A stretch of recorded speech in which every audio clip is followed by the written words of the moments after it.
These are the stories that move us, the stories that guide us, and the stories that reflect our community. Filmed in our neighborhoods and local haunts by those who call the city home. These filmmakers are creating stories that show the life of our city in only a way we could imagine. These are the stories that we tell. This is Atlanta on Film.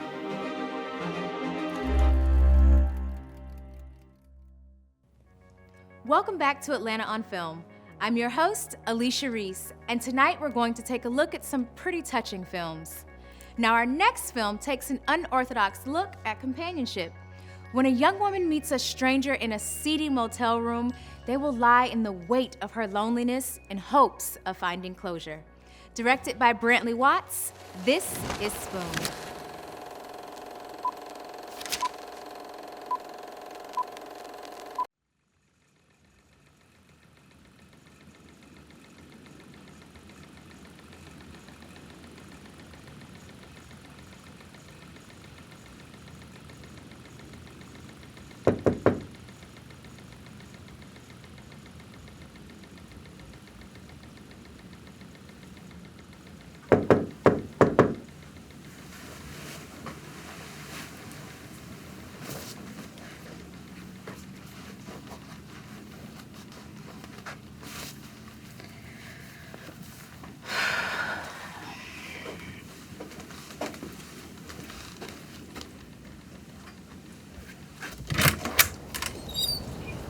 Hey. Charlie? Yeah, I'm here a little bit early. I hope that's all right. Yeah, I wasn't expecting that, but it's okay. You must be Rachel, right? Yeah. Nice to meet you. Nice to meet you, too. Come in. Thank you.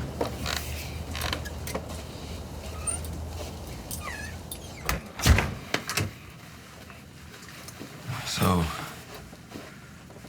I don't know what to do next. Well, typically I ask for you to pay up front before we go any further. I know it might seem crude, but it's just policy, so please don't be offended. It's okay. We said 200, right? Yes, ma'am. Thank you. Well, you can go ahead and make yourself comfortable, and lie down, and just remember to breathe and relax. There's nothing to be nervous about. After you.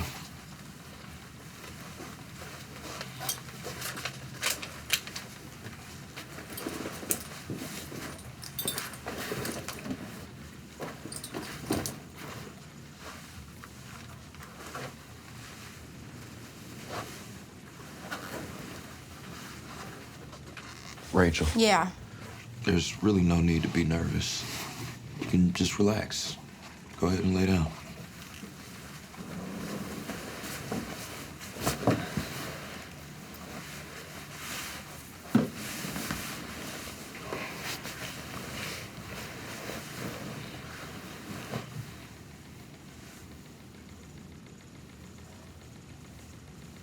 Is this okay?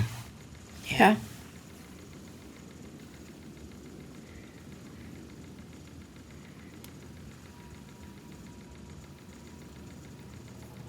Why don't we try something? Okay. Can you lay on your side?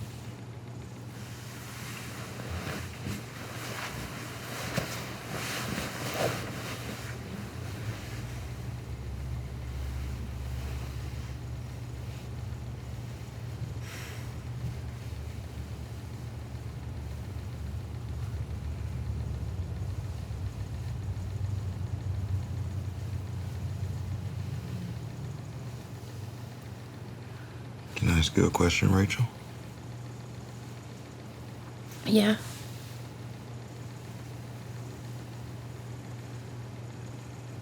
What would he do?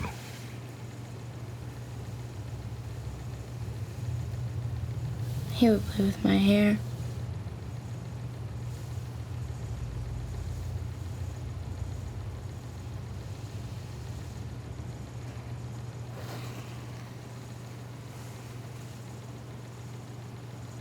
Not like that. Like from the temples.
Thank you.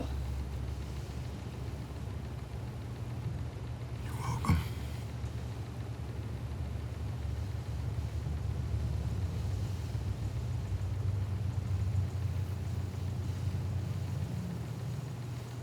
Are you okay?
Rachel, Yeah. I'm really sorry. Thank you.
I am here with Lindsay Moser, the lead actor in the film Spoon, and this particular conversation, because this was my favorite film. and I will tell you why. I truly do believe that so much of the anxiety, the depression, the increased levels of violence that are occurring now is because of our deep-rooted sense of loneliness. And so when you received the call, like, okay, you were going to be the lead in this, what was your first response and how you would interpret what the feelings would be in the film? I think that pain and grieving and these really deep emotions that we experience in life are very hard to share. You know, we have a lot of stuff to deal with in life, and so I was really excited to be able to delve into those emotions. There are definitely things that I use from my own personal life that help me get to the emotional places that I need to be. And it's also expressing that pain in a real way. Yeah, I mean, I'm a weirdo and I get really excited about crying and being highly emotional, basically. That doesn't make you a weirdo. I think it's a release, right? Yeah. Because we're taught to be strong, you're okay, you can make it through. So crying traditionally isn't something that, you know, a lot of us are teed up or excited to do. Right. But what you did though is you made it to where it was okay.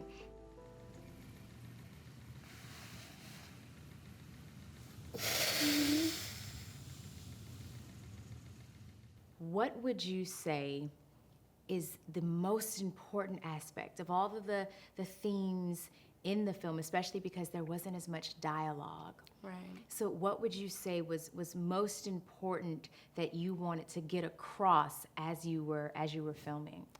Yeah, I think the most important thing that all of us, Brantley and Christian, myself and Babcock, all of us wanted this feeling of vulnerability and empathy, and just to be able to have a space where we do take that time. The fact that my character Rachel has this moment in time just to sit with her pain with a stranger and without fear of judgment, and to be able to release those feelings and the angst and let your body relax and do what your body has been wanting to do, right? Yeah. Because our mind controls everything, and our mind helps us to keep going, but our body has needs. Yes. So it's a real treasure to be able to do that. I was doing an event a while back, and one of the women at the event said that she hadn't dated in a really long time. And what she realized at the event that I was hosting is she said that no one had held her hand in almost 2 years. Those intense, immense feelings of loneliness, of grief, of touch, because as humans, we need to touch. Right. Like, it's a thing. And so what you did and what your supporting character did is he asked you, what is it that you need? Can I ask you a question, Rachel? Yeah.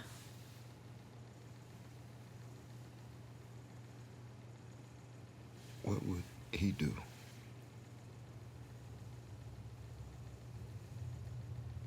He would play with my hair.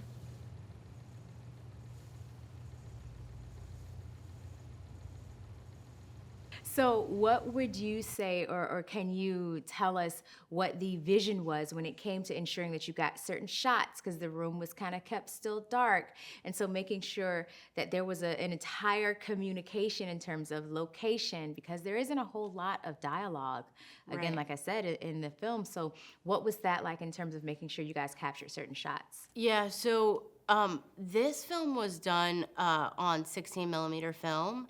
So Christian and Brantley, Christian was our DP and Brantley our director, and Christian was like, I have 6 takes of 11-minute film. So I have 6 rolls of 11-minute film.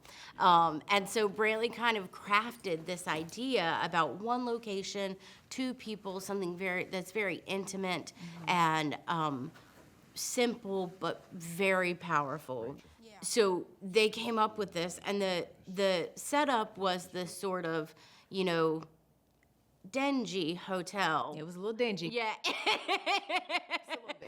It was definitely dingy, but it was also sort of like your grandpa's basement dingy. Yeah. You know, like You'll still lay down. Yeah, you're still laying down. Like, it's very warm. The colors, Yeah. all the burgundies and the browns and the ambers and all that. It's just very warm. It all felt like on the day, and I think in the film it felt like a cocoon, you know, just like a safe place.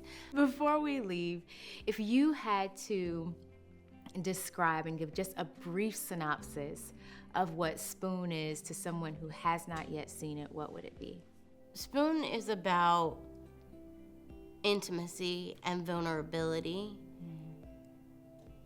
in the freedom of judgment. And it's about being able to give your pain a second to speak. That's powerful. We hope so. You did that. Thank you. Thank you so much for sharing that pain with me and taking the time with us today. This has truly been such an intimate and loving conversation, so I thank you for that. Thank you. Thank you. Welcome. Yes, and see, we love I this. know, yeah. To catch more of this, visit Atlanta on Film at wabe.org.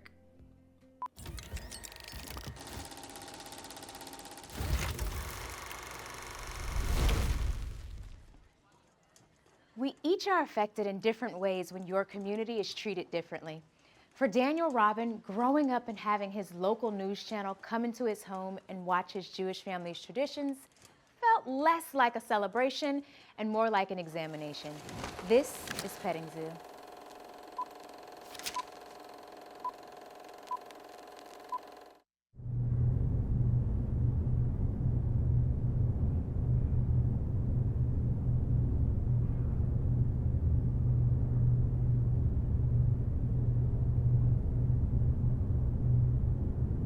In recent years, there has been a great effort to learn more about the religions of other people other than our own. And it's a wonderful opportunity that we have today to share the New Year's celebration with Rabbi and Mrs. Stanley Robin and their family. Baruch atah Adonai Eloheinu melech haolam asher kiddushanu b'mitzvotav v'tzivanu. Yes, these are the young ladies, 6 to 12 years of age. We got our judge, Mr. David Clark, getting down there with the red flag in his hand. This is a timed event for these young ladies. Watch close. This does get exciting. Our next cowgirl, Kim Maxwell. Kim Maxwell, Bakersfield, California, cowgirl. We saw the TV program with your family because the rodeo came on right after that. Back then there wasn't much on TV in Bakersfield. I remember I was really excited to be on TV and must have turned it on too early, but I saw you and yelled out something like, "There's the boy who lives down the street, he's on TV." My daddy came over, watched for a minute, and got angry, saying things like, "Why'd they let those people on TV?"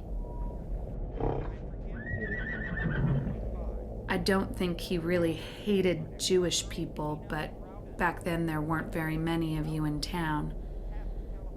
I think you were the only one at school. I remember he turned the TV off, and I started crying because I wanted to see myself in the rodeo. Baruch atah Adonai Eloheinu melech haolam אשר בחר בנו מכל העם, ורוממנו מכל לשון, וקידשנו במצוותיו. ותיתן לנו אדוני אלוהינו באהבה, את יום הזיכרון, את יום תרועה, מקרא קודש זכר ליציאת מצרים. And now we'll do the Shehecheyanu, which says we give thanks that we're alive, that we're here this day to celebrate together.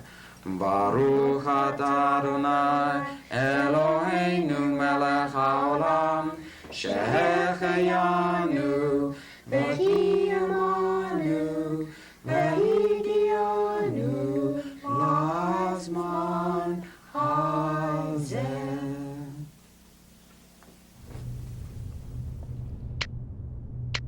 I remember my mom and dad were watching your family on TV and were saying something about how Jews thought they were better than everybody else. I told them you were in my class. My mom said something that I didn't understand at the time about a petting zoo we went to in Hart Park. Pointing to the TV, she said, "They seem nice, like those goats we petted at the zoo, but you can't trust them."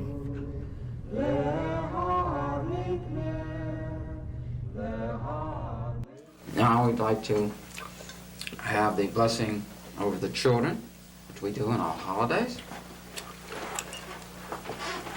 Baruch atah Adonai Eloheinu melech haolam, Shehecheyanu v'kiyamanu v'higianu lazman hazeh.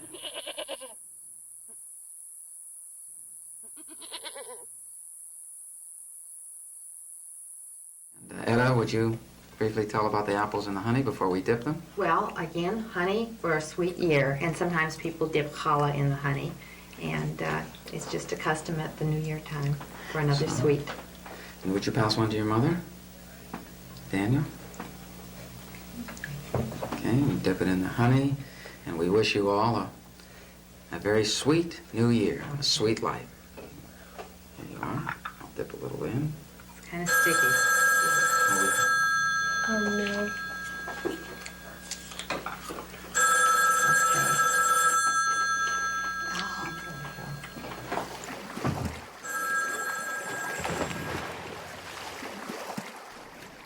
Before the TV program, I remember you would come over and swim at our pool.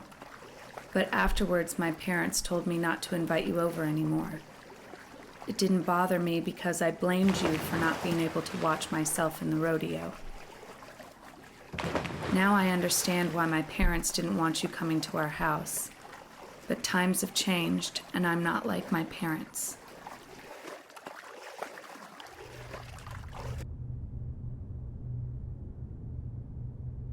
Etta, you prepared this beautiful meal for us to show today and to share with our viewers. But everything is very special for this occasion. Yes, the different things have different significance, and I'd like to explain it to you. I wish you would. All right, we might start our meal off with chopped liver, which the children helped me make. Debbie and Daniel each took a turn grinding it, because I have a hand grinder and the meat grinder, and it's chicken liver and onion and hard-boiled eggs, and it's just, again, there's no religious significance, but it's a custom to serve this maybe as the first course. And then we... Excuse me, yes. May I just ask, what we are seeing and sharing here today, is this the same kind of meal that all over this universe people are sharing today? Well, very similar. There might be slight variations on the same theme, but basically the same kind of thing. We're going to talk more with our guests, Rabbi and Mrs. Stanley Robbins and Debbie and Daniel Robin in just a moment, but we're going to take a break for right now.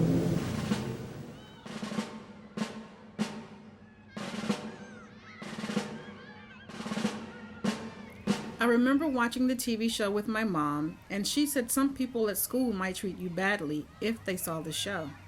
I didn't understand, and she told me sometimes there's prejudice against Jewish people, kind of like black people, but different. Not long after the TV show, our teacher, Mrs. McFadden, yelled at you in front of our class and sent you to the principal's office because you refused to sing the Christmas song about Jesus. Then I began to understand what my mom said, but was still a little confused because you looked like the other kids. I felt sorry for you. You were the only Jewish boy in class, and I was the only black girl.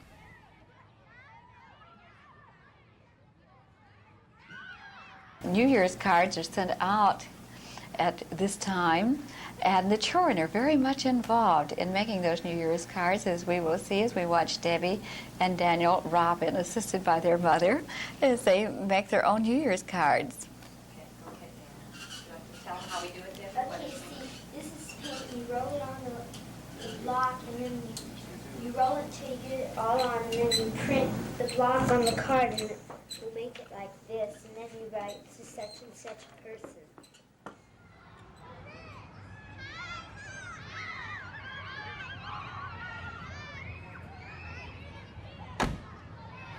Not long after the TV show, I remember you came to school with the candle holder your people used on the holiday during Christmas. I think you talked about it during show and tell. You're really proud of being a Jew. That bothered me and a few other boys who had seen you on the TV show.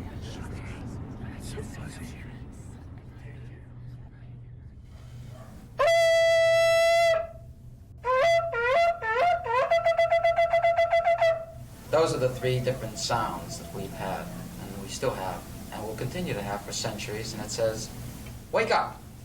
If you've done something wrong, correct it. If you can mature, find a way to mature more. So the Jew prepares a month beforehand. He begins to think about it. During the 10 days between the New Year's and the Day of Atonement, he actually does something very specific. You can see it's a little different, to say the least, than the American New Year's. We chased you home, calling you Dirty Jew Boy, and smashed your candle holder. You cried, so we kept punching you until you fought back. We didn't know any better. We were just kids.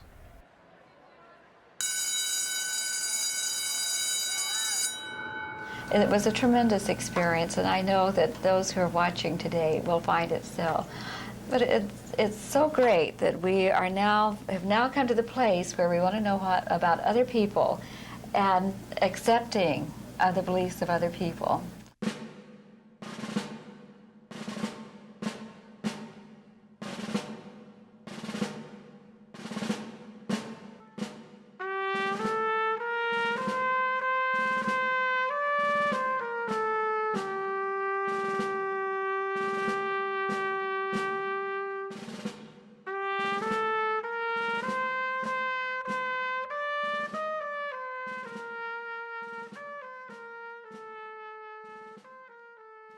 Hello, we are back again with Daniel Robin of the Petting Zoo. How are you? Good. Excellent. Now, when I was watching this particular film, what I wanted to get from you, which was for me the most important piece, is what inspired you to tell this story this way? There are several layers. I guess the first layer, it came out of curiosity. There's this tape in my closet that I've had for years, my mother had. And I'm not sure what's on it. I think it might be the television program from when I was very young. A local TV station in Bakersfield, California came into our house and did an expose, I guess, for lack of a better word, about our family celebrating Rosh Hashanah, which is the Jewish New Year. So I watched the tape, and, the first viewing, I was like, wow, look at my parents, how young they were, look at me. It was, And then I watched it a few more times, and I started to see a narrative. A narrative on one level about the formation of my Jewish American identity. Because, right, there's a lot of things that inform all of us who we are, lived experiences, learning through our parents, our culture. So on that level, that was there. But it also, I guess, prompted me to think of memories of somewhat challenging times. You're really proud of being a Jew. That bothered me and a few other boys who had seen you on the TV show. We chased you home, calling you Dirty Jew Boy, and smashed your candle holder. You cried, so we kept punching you until you fought back. And so in the naming of the short, Petting Zoo, and then watching the interviewer and how she acted and communicated and spoke to your family, it was very clear that there was no real interest there. And so at one point you kind of have to decide, where do we draw the line to where me learning about this person's lived experience isn't as harmful to them as my being educated?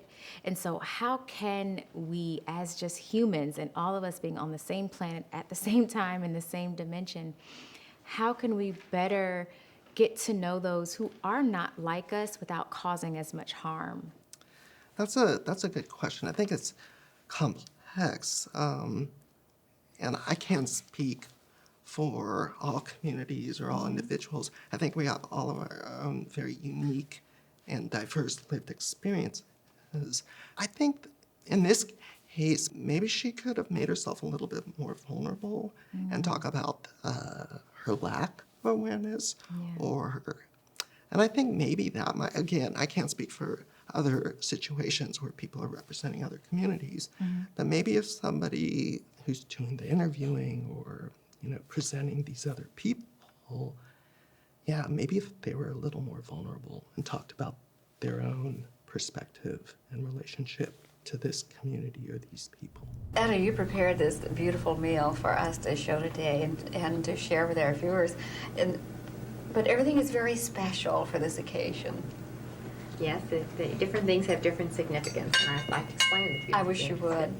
When you are looking at what you've created and how you've pieced it together, what would you say were some of the more challenging aspects when it came to the technical aspects of putting all of the pieces of that story together and telling it in a way that communicated what it is that you wanted? What was most challenging for you?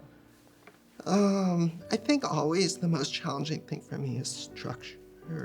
Is thinking about how everything said in the text or these interviews, how images are moving forward in succession, how they're building ideas cohesively and on an emotional level and sustaining that tension. For me, those are the most difficult challenges in creating a film.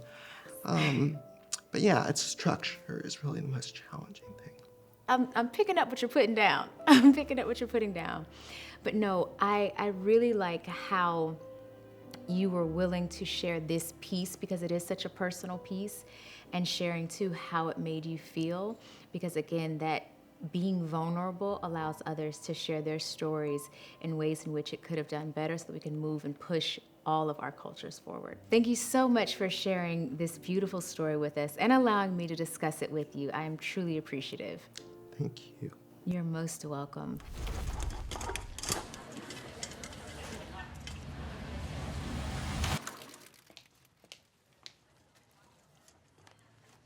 Our interactions with the opposite sex as we're growing and learning are married to moments of uncertainty.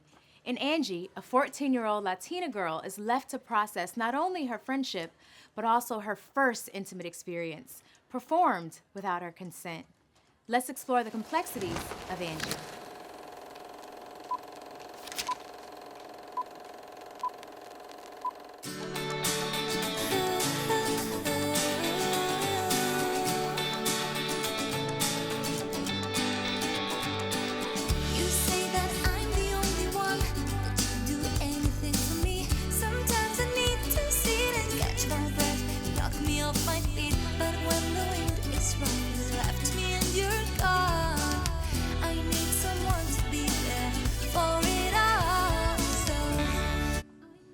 Are you ready?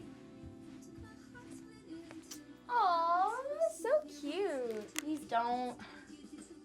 The lighting in your bathroom sucks.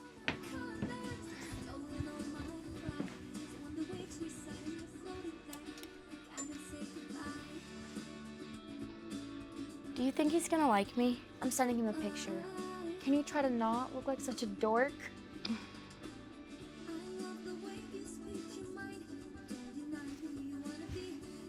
there. This is dumb. Just try to look cute.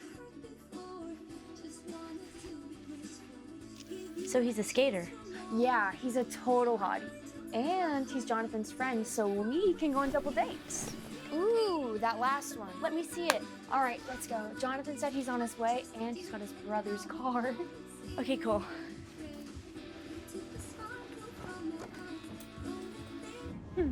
Oh my gosh, I'm so excited. I missed him so much. Ooh, let me see. You want me to send it to you? Yeah. Bueno, chicas. Gracias, mami. Verónica, ¿tu mamá les viene a recoger? Sí, señor Cortez. Thanks again for the ride. Bueno, cuídense, ¿ok? Un beso. Mwah. Have fun. Careful.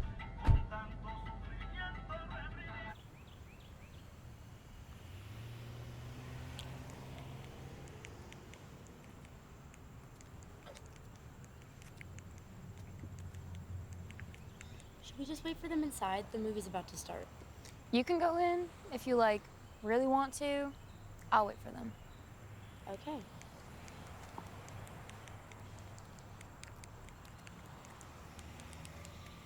One for the 4:30, please. Enjoy. Thank you. Thank you for your time. Thank you. Best of luck. Girls will validate your parking in the lot. Do they? Oh, for the green lot. Mm-mm. We're the purple. Okay. Totally different building. No big deal. Okay. Well, not for me. I'm not going to drop $25 in parking. Okay. Well, I'm an adult male. I read signs before I go someplace. Okay. Well, thank you. No, it's good. Best of luck growing up. Love surprises. So, I'm Walter, by the way. Amy. Nice to Amy, meet you. Nice to meet you. Yeah, how do you guys know each other? We went to high school together. Fun!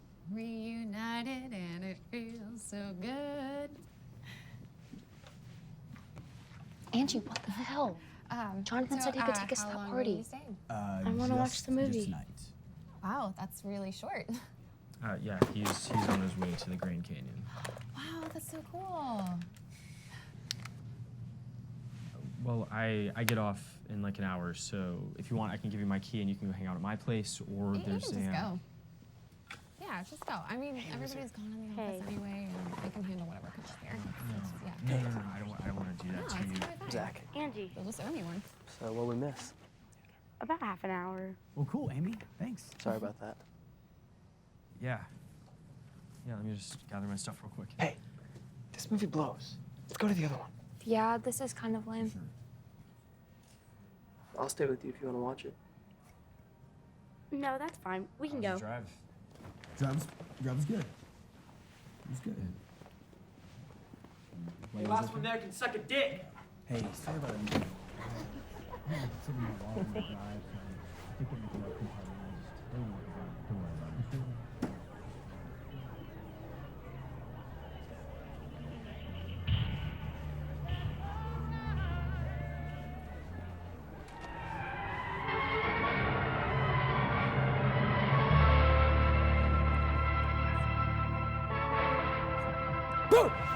Fuck you! We'll leave you two cuties alone.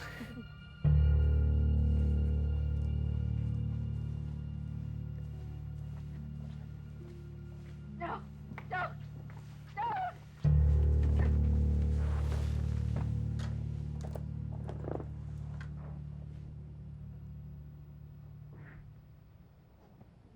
See.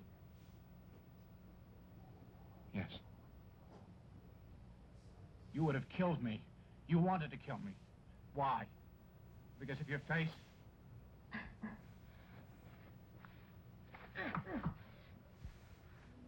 I had the scar taken away. But it was a mistake. The mark of your crime You're really should have been pretty. left for you and for everyone wow. to see. Thanks. There was no scar. No rumor. Have you ever kissed anyone You before? back in a terrible place. Or dead. Really? One of the greatest men that ever lived. I mean, that wasn't supposed to be a diss. You're just really pretty.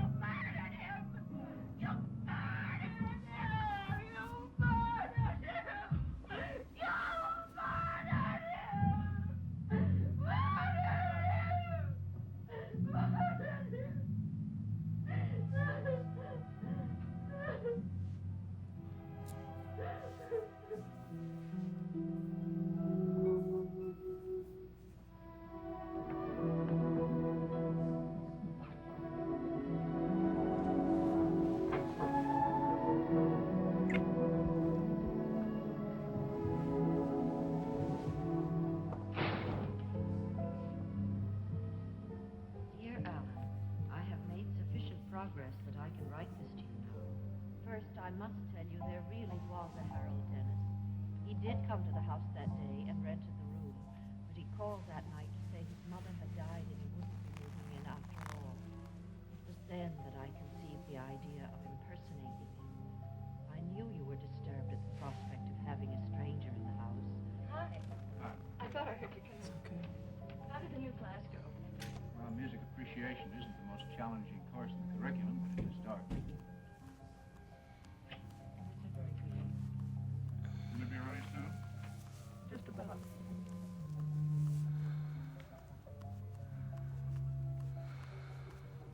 I ask you in honor to forgive me so that I can think myself and for enough of selfishness.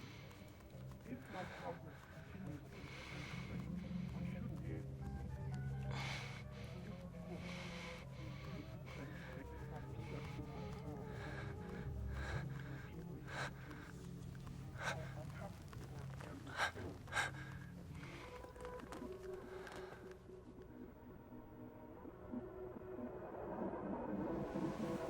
Damn, you're good, Angie.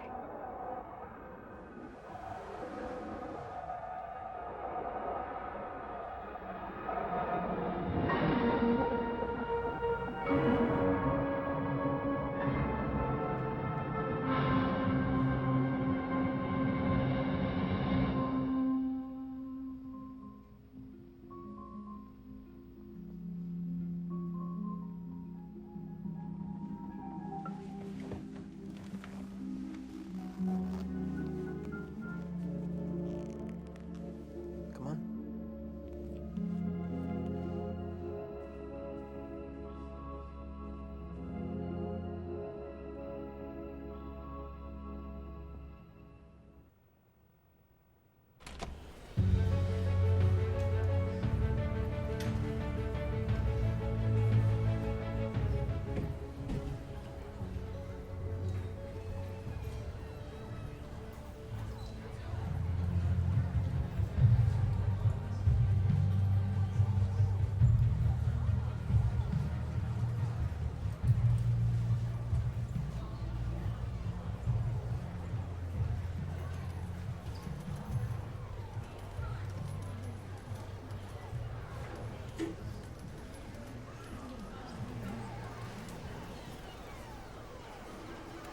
Hey, girl. OMG, you have to tell me everything. You left me.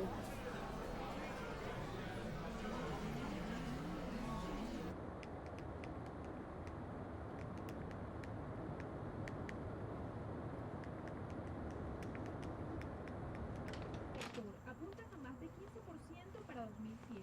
Nosotros hicimos una encuesta el año pasado y estamos mirando justamente Mi amor, esta encuesta ya llegamos. pasado.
I am here with Inés Michelena, and she's actually joining me on Zoom from LA.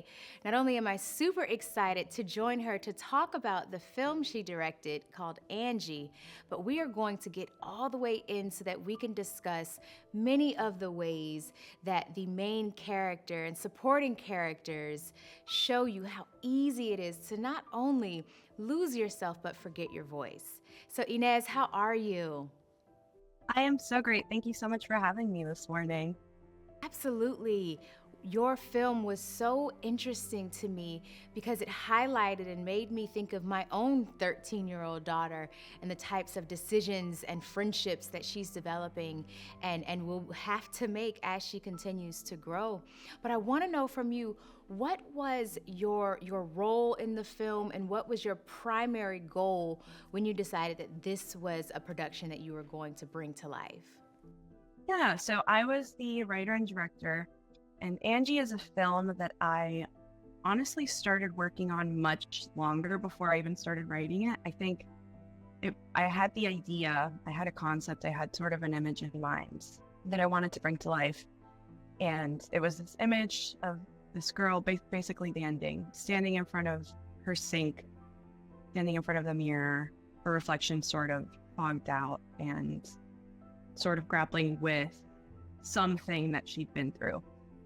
Oftentimes, the struggles of young women in media, I feel, are not quite matching of the realities of what we go through. And based on personal experiences that I'd been through and that other friends had been through, I really wanted to tell the story of a young girl struggling with or going through her first intimate encounter and seeing what the fallout of that looks like in a way that felt realistic and that honored what that experience is actually like without glossing over all the details, I guess. So what I really wanted to do with this was reach out to the 13-year-old girl, reach out to 13-year-old me and say, like, it's okay.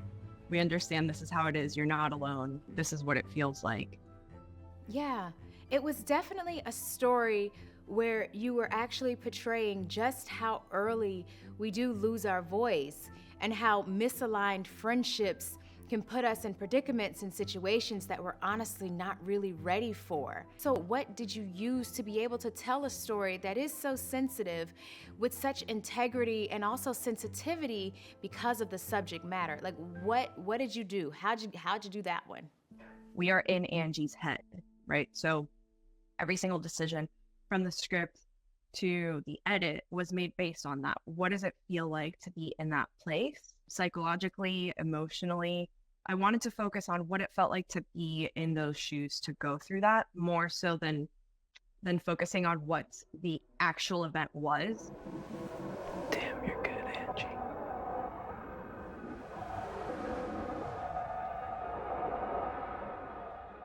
I really wanted to find out from you when you were deciding on, and I know you said this was forming over a number of years, but when you were deciding on, hey, this is what my point or my purpose or my goals are going to be, was that one of them to show young people, hey, this is how quickly it can escalate and this is what consent does and does not look like? Was that one of the concepts? Absolutely. Absolutely. And not just on the level of, romantic relationships, but also friendships. From the get-go, Angie is sort of taken on this ride in a way. She's taken on this through this story by her friends who invites her to go out with her friends. And you can tell she doesn't really want to go, but she feels like she has to. And I also wanted to do this to say, it's okay. It's not your fault. You maybe don't understand how consent works fully. And maybe she went with her friends to this thing. And a lot of people could watch it and say, well, she shouldn't have gone. She didn't want to.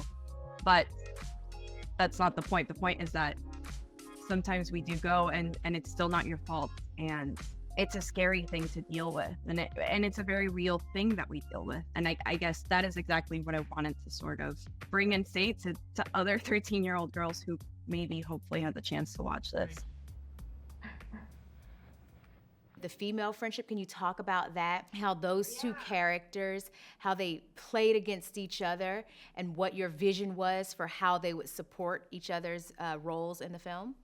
I think female friendships are incredibly complicated, and that is one thing that I wanted to explore. I think oftentimes with movies like this, the focus is more so on the romantic relationship. To me, it was important to show that Angie was someone who was not ready, period. Totally. And her friend had gone through more experiences, was more open to these sort of things, and was more ready for it. So I wanted to sort of show like the differences, especially in those ages. I think it's people develop at such different speeds. I think that's part of what makes it so sad, you know, is that there were the best of intentions, but a lack of maturity overall to help see it through. And at the end of the day, when Veronica does sort of abandon her, it's absolutely heartbreaking, because I think Veronica herself probably didn't understand what was going to happen and didn't foresee it nor wish that for Angie. So there's this level of guilt as well. And I would imagine that if the film continued to play out, what we would see is, you know, what would happen with their friendship. Would they have a falling out entirely? Would they at some point reconcile? I am so grateful for this conversation with you. This was absolutely phenomenal. For more of films like this, make sure you visit Atlanta on Film at wabe.org.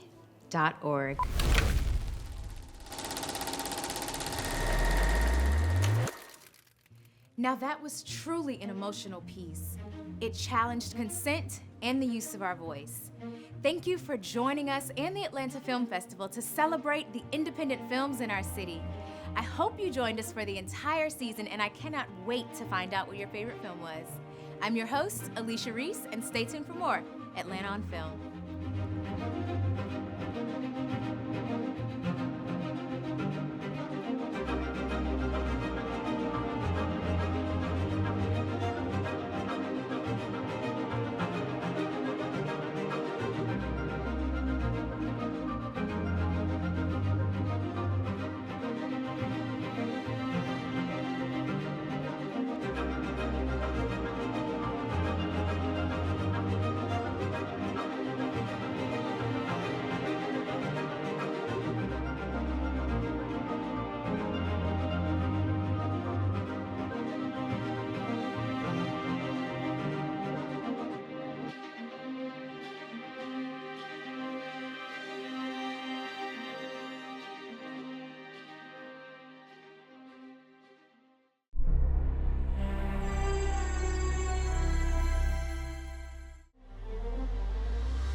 Should we just wait for them inside? The movie's about to start. Atlanta on Film is back with an all-new season of captivating films and in-depth conversations with the filmmakers behind them. With 23 independent films curated by two of Atlanta's most prestigious film festivals, this season of Atlanta on Film is sure to ignite your passion for cinema like never before. Experience a range of stories, from thrilling dramas to insightful documentaries. She's very surprised that I became a clown. Each film offering a unique window into the artistry and vision of independent filmmaking. Catch all new episodes starting Saturday, April 6th at 10 p.m. on WABE TV. And stream anytime on WABE.org/Atlanta on Film.